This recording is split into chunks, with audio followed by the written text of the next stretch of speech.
میرے پیچھے اذان کی آواز آ رہی ہے، اس اذان کی جو ہم سے یہ عہد لیتی ہے کہ اللہ کی بڑائی اور اس دعوت کی طرف آؤ کہ جو کامیابی کا اصل راستہ ہے۔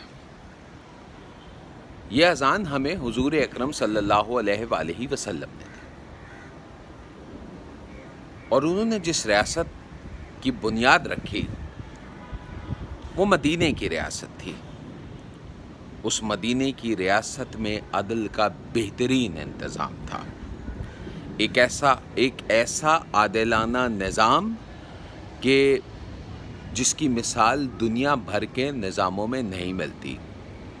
حضرت عمر فاروق کے دور میں انہوں نے کہا کہ کوئی کتا بھی فرات کے کنارے مر جائے تو اس کی رسپانسبلٹی، اس کی ذمہ داری حاکموں سے ہوتی ہے۔ کل کراچی میں ایک بچے کو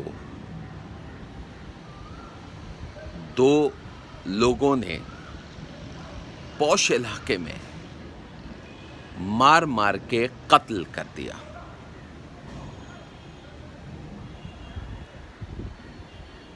پولیس کا یہ حال ہے کہ کل رات تک اس بچے کے خلاف ڈکیتی، چوری کے مقدمات نکل آئے، FIR نکل آئیں، ضمانتیں نکل آئیں، اور جو مارنے والے تھے ان کی مظلومیت کا ایک ڈرامہ شروع کر دیا گیا۔ میری مدینے کی ریاست کا دعویٰ کرنے والے وزیر اعظم عمران خان صاحب سے گزارش ہے کہ یاد رکھیے یہ انسان مر گیا ہے، مدینے کی ریاست میں ایسا نہیں ہوتا تھا۔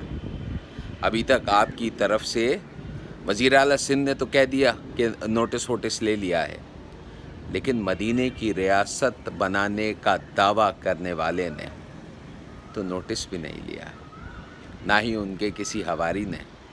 ہاں، کیوں لیں گے، وہ نالے والے گندگی صاف کرنے پہ مامور ہیں۔